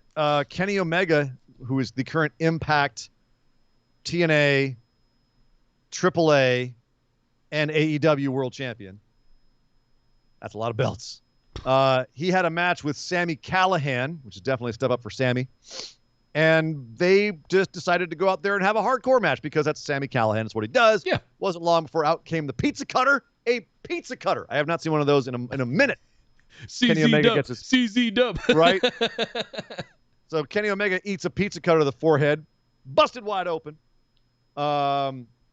Kenny Omega stabs Sami Callihan with a fork in the mouth, in the mush. There's garbage cans. There's barbed wire steel chairs. Even Mick Foley winced. Oh, man, there was a few. There was all kinds of dirty tricks. And finally it ended up with I questioned them using this spot so soon after it just being used in AEW. Yeah. But thumbtacks came out. Thumbtacks went into Sami Callihan's mouth, and he got V-triggered in the face with a mouthful of thumbtacks. I wonder if that's going to become a calling card of the Elite. I wouldn't be mad at that, but I think that the impact, pardon the pun, of the spot lessens the more you use it. True. I hadn't seen it in forever before Eddie Kingston busted it out on AEW last week. So seeing it again so soon was a little bit like, oh yeah, I've seen that. That's still crazy, but I've seen that. Yeah. A couple more times and I'm just gonna be like, oh, thumbtack spot. Yeah. Yeah. Like, guys, it just got used. Don't use it again. But still, it was crazy. But not unsurprisingly, Kenny Omega does retain the championship. I know you'd said that this was going to be the beginning of the fall of Kenny Omega. Apparently not yet, Nick, because he's got bigger fish to fry. Because after this match, who should come out the back but Jay White? Shink, shink. The never open weight champion from New Japan, leader of the Bullet Club, former IWGP heavyweight champion, man who betrayed Kenny Omega in New Japan, is here in the Impact Zone. Oh my! Business has picked up. Nick marked out. I mean, I marked out. Huge Jay White fan here. Wow. All right. Let's. We got some fantasy booking to do here. Holy shit. Okay, so first of all, Jay White being there from a Bullet Club elite standpoint is insane in storylines. An incredible number of things they can do with that. It begs the question, how long is he here for? What all is his involvement going to be? Is he here to recruit? Is he here to face Kenny Omega? Is this going to lead Kenny Omega back to Japan because of the connection with Bullet Club? How are the rest of the elite going to deal with the presence of Bullet Club in Impact? Nick, take it away. Where you're the Nick Booker. Where are we going? Is it worth mentioning who happened to come out donning a Bullet Club t-shirt before we go into this craziness? Is it what? Is it worth mentioning who came out with him donning a Bullet Club t-shirt? Sure, by all means. So earlier in the night, there was a little match called the X Division Championship. And you were mentioning it earlier, one of the guys who did not win that match later came out with Jay White and a Bullet Club t-shirt, and his name is one Chris Bey. Your boy, Nick. Chris Bey is now Bullet Club. Yeah. Brilliant addition. That guy over in the junior heavyweight division in Japan is going to tear ish up. Chris Bey versus El Phantasmo. Chris Bey versus Hiromu Takahashi. Yep. Just let it flow through me. Oh, put it in my eye holes and let it drip out my toenails. Oh God, it's going to be dripping out all my orifices. Hello, Chris Bey. Hello. If you guys don't know, we did a thing. I think it was a year ago. We did a patron bonus episode. We did a patron. We did a patron thing. Oh, okay. A thing. Where we were picking people like who we wanted to draft to like whatever the next big things. I don't remember what the context was, and I was just from the indies. I was all in on Chris Bey. You were all in on Chris Bey, and here he is. And here he is. Look, he is. Right. And I mean, over the last year, competing for the championship, competing for the X Division Championship, like just everywhere. Now he's in Bullet Club. Now he's likely going to New Japan to fight for the Junior Heavyweight Championship, representing Bullet Club. Stop me! Oh God, I'm just So I knew you were going to be hyped about that. Yep. So now that it's out of your system, let's talk about the bigger picture here, because people are calling for you to book Jay White in Impact and Kenny Omega, AEW. What's going to happen? What if Jay White as vengeance for Kenny Omega supplanting him as the head of Bullet Club? There's the other way around. Jay White supplanting him, right? Kevin, he comes in once again, undoes him, just takes title after title off of him, follows him around, stalks him, and just takes everything away from him, and then he goes and defends against Hangman Page on at All Out. Is it a good time to note that Jay White's nemesis, his arch enemy in New Japan, is Kota Ibushi? I didn't even think about that. There are so many possibilities for this. Yeah. Having someone as big as Switchblade come over and open this forbidden door. Big get. That's huge. Like Juice was fun. Juice and David were fun. Yeah. This is big. This is a big deal. And as a wrestling fan, you should be 5-star excited about what's getting ready to happen, because we have been positing this for what feels like over a year now, ever since Jericho started saying Forbidden Door and everybody started talking Forbidden Door. We have been positing this. We have been waiting for this. We got a little bit of a teaser with the United States Championship coming over, and Hideo Itami, Kenta coming over with the briefcase and trying to get it off of Moxley. Batwing. That's all I can see in my face, in my head right now. Briefcase and the Batwing. All right. Sorry. We got a little bit of that. Yeah. It's the webbing. It's like he's got webbing in his arm. Yeah. Like a flying squirrel. He just puts his arms out, and that's how he flies around, right? Right. Jumps off something and goes. I I'm interested to hear what you think, being the New Japan guy in the room. I'm anxious to hear, because I picked up New Japan about the time Jay White was coming into the company. Yeah, when he was coming back from excursion. Right, and I had picked him to win the G1 that year because he looks cool. I like him. I'll pick him. That's right. And it was not his year. He had a little bit of growing to do. That was the first Evil. Yeah. Evil took him out, right? Evil blocked him. So 2017, so 4 years ago, I became aware of Jay White, and you introduced me to New Japan as we were doing the show. So I've watched Jay White over the last 4 years ascend. And he just showed up on Impact at their big pay-per-view Slammiversary. Yeah. With Kenny Omega with 4 titles. Oh, my eyes are wide open. I'm ready to. My body is ready. Take me through thy forbidden door, please, sir. Hello. Oh, just I want all of this, and it's a shame WWE doesn't want to play ball. It's a shame. It is a bit of a shame. It's worth noting that when Jay was here on excursion, he was in Ring of Honor. Right. I wonder if he still has a relationship with them. Probably. Well, he had a relationship with Marty, but I don't know if Marty's not involved there anymore. So no. Jay and Marty weren't close. No. Okay. No. Anyway, just worth a thought. I think there's a lot of things Jay White can do. I'd love to see him start like a little mini Bullet Club in Impact. I'd love to see him start some feuds with some people at AEW. Maybe go over there for a cup of coffee. Seeing him and AEW Jericho promoing off each other would just be,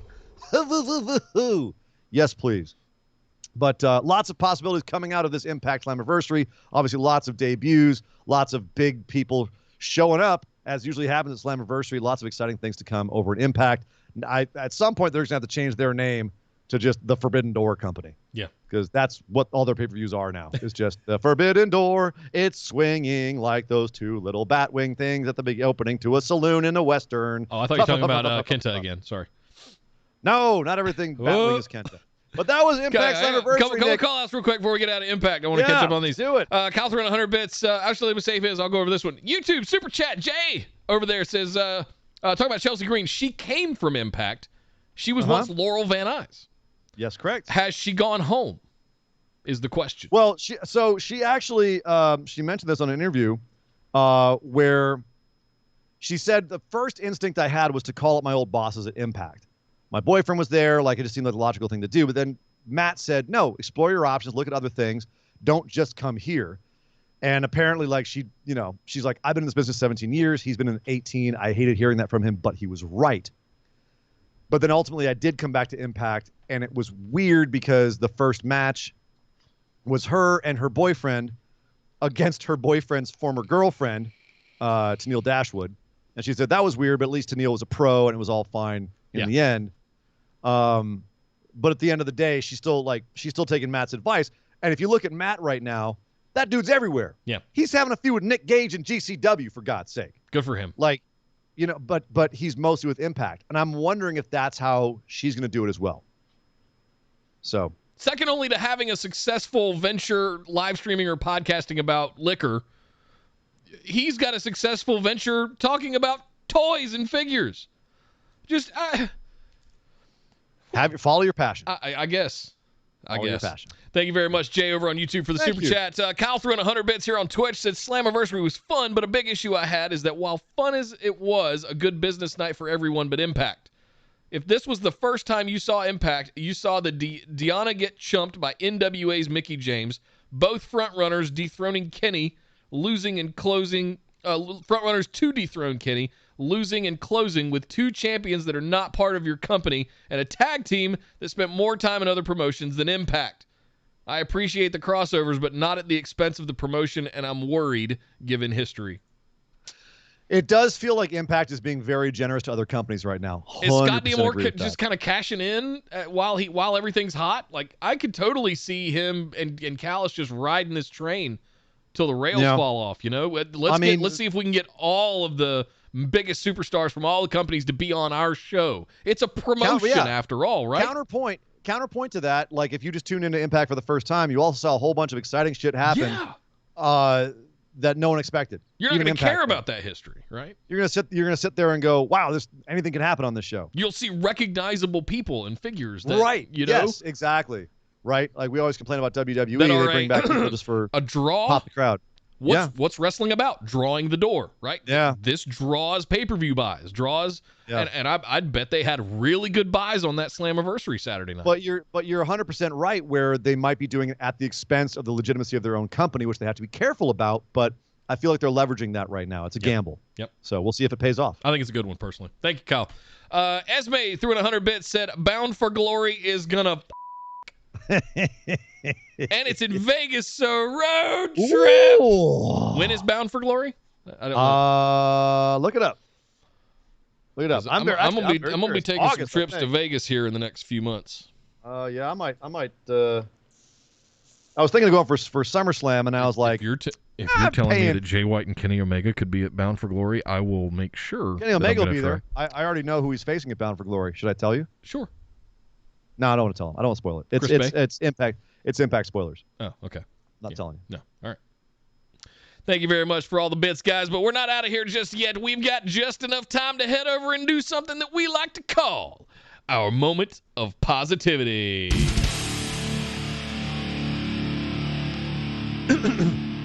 Mop, mop, mop, mop, mop, mop, mop, mop, mop. The mop, the moment of positivity. That's right. It's time on the show where we think back on something that happened in the last few days of wrestling, and there's been a lot, and we try to talk about something that made us happy, that made us feel positive, that made us feel joyous, so we can send it out in the airwaves and share it with all of you, and you can also feel positive and happy and go back out in the world feeling even better about yourselves. Nick, what was your moment of positivity? By the way, before you answer that, Bound for Glory, Saturday, October 23rd in Vegas. It's far away. I thought it was August, but I was wrong. It's very likely I will be in Vegas for that.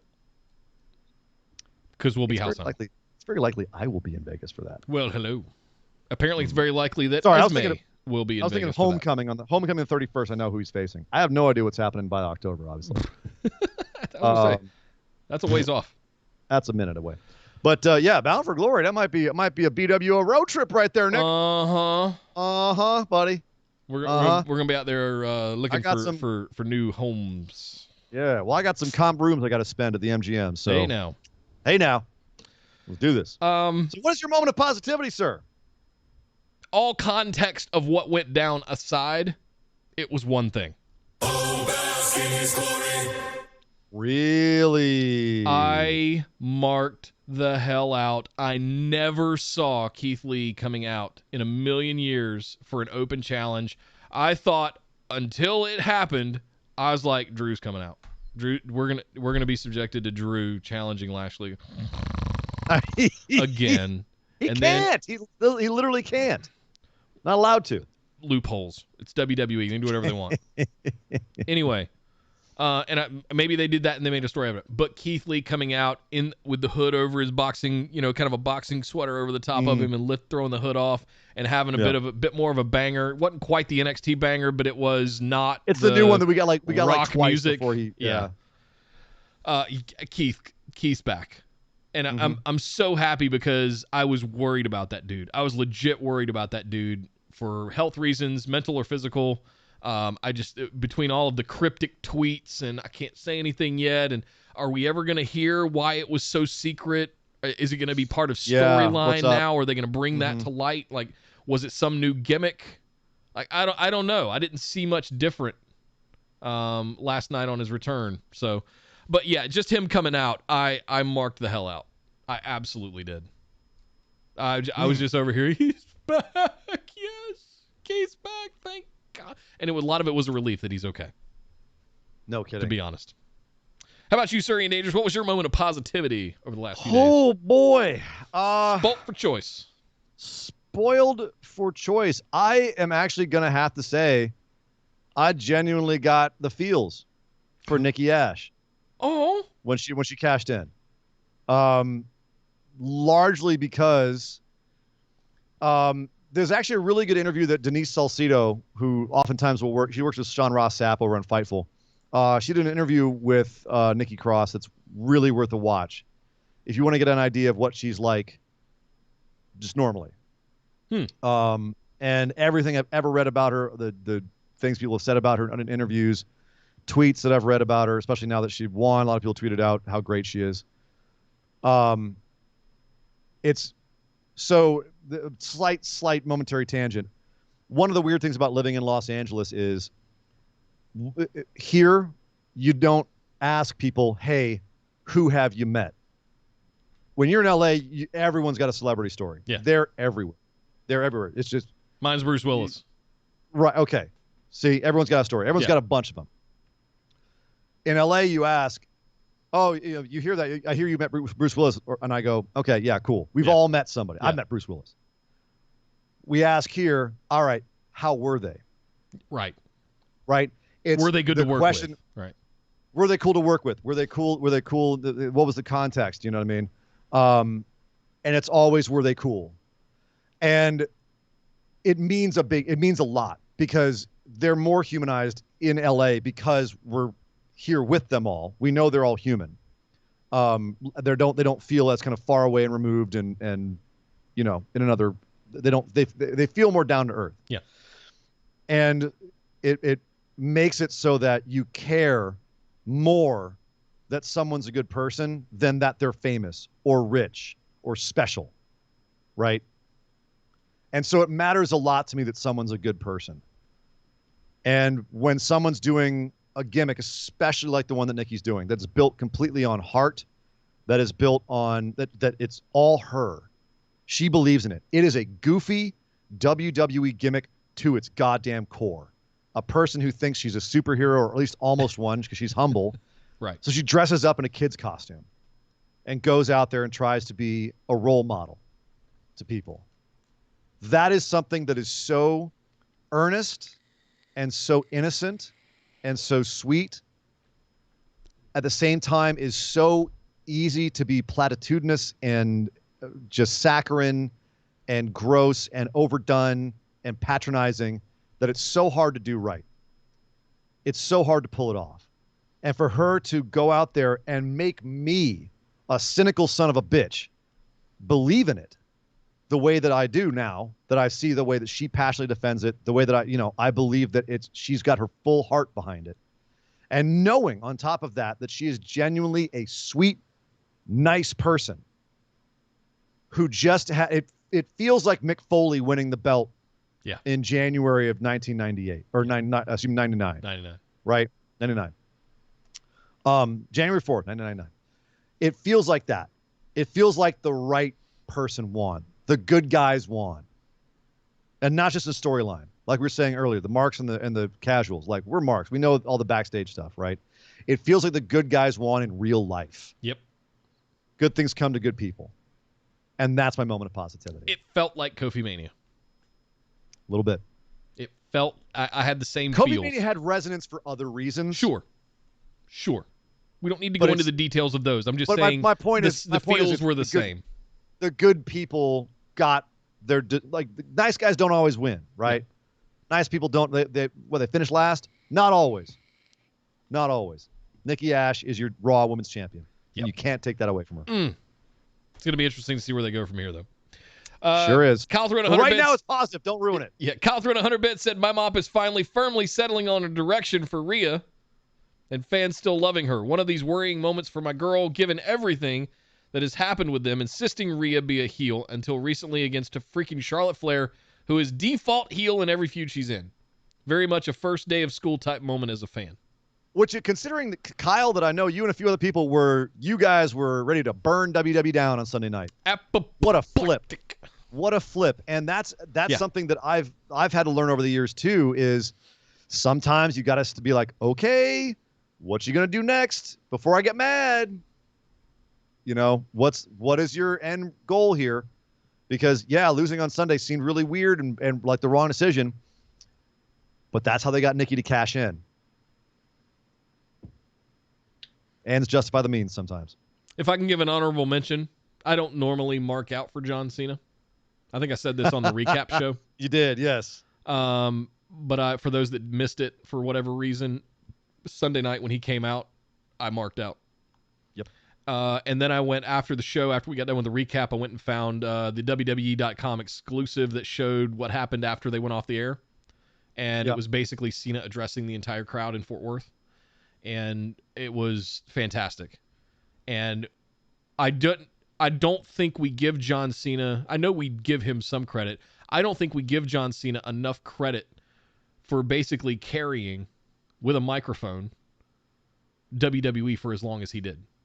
Well, he had a lot of road to come back from Super Cena for the fans, I think. Right. And he was gone. He was gone long enough for us to kind of, okay. Yep. Well, he's been over for the last 5 years. Ever since the U.S. Open Challenge, I would argue, is where Cena really turned the corner for a lot of people. Yep. The U.S. Title Open Challenge. But anyway, yes, agreed. Yep. Cena also a very Cena being nice back one is as kind well. of exciting to see what they're going to do with him. And if he ends up being one of those that, gives the rub to Roman in the new generation, fantastic. If he goes out on his back at SummerSlam for Roman, yeah, he will. It's not an if. No.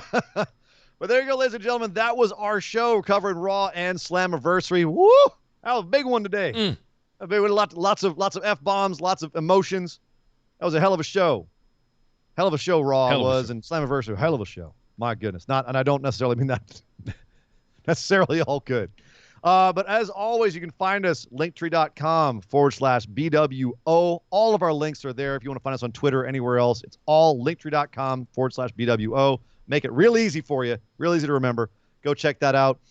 Stick around. Right after this, we're going to do our mailbag episode. Ask us anything. If you are a patron or subscribed on YouTube or here on Twitch, you can ask a question for that show, and we'll answer it live on air. It's crazy. We do it every week. And obviously, we'll be back after SmackDown this Friday as well. As soon as that goes off the air, we will be there. Indeed, but we're going to take a quick 10-minute break. We'll be right back at the hour. Let's call it that. 10 p.m. Eastern, 7 p.m. Pacific. But until then, my name is Nick Howell. You can find me on Twitter at DataCenterDude. And I'm Sir Ian Dangerous. You can find me on Twitter at Sir Ian Dangerous. But by God! Would somebody stop the damn match? This show is part of the Orbital Jigsaw Network. For more episodes, subscribe to us on iTunes, Google Play, or Stitcher Radio. For details and show notes from each episode, check us out, orbitaljigsaw.com.